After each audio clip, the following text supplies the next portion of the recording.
Bhojpuri industry में daily ना जाने कितने गाने रिलीज होते हैं, लेकिन कुछ ही गाने ऐसे होते हैं जो कान और हृदय को सुकून देते हैं। ऐसी ही कान और हृदय को सुकून देने वाली भोजपुरी इंडस्ट्री की 2 गाने पिछले हफ्ते में रिलीज हुई हैं, जो पूरी तरह पारिवारिक प्रेम पे आधारित हैं। ऐसा प्रेम जिसमें प्रेम और प्रेमिका के असली मिलन के बारे में बताया गया हो। अब बात करेंगे कि वो 2 गाने कौन सी हैं, तो उसमें जो पहला गाना है उस गाने का नाम है एगो अजनबी, जिसे अरविंद अकेला और खुशबू जैन ने मिलके गाया है। इसमें अरविंद के साथ रक्षा गुप्ता स्क्रीन शेयर की हैं और इस गाने के लेखक हैं राजेश मिश्रा। यह एक बेहतरीन गाना है।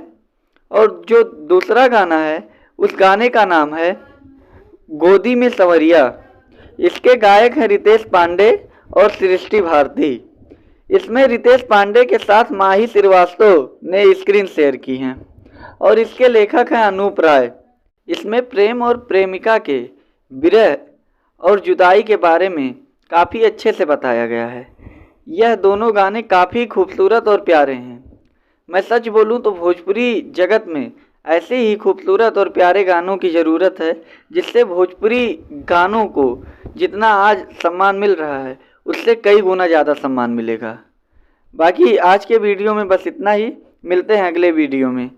और मेरे जाते जाते मेरे वीडियो को लाइक और चैनल को सब्सक्राइब करना मत भूलिए।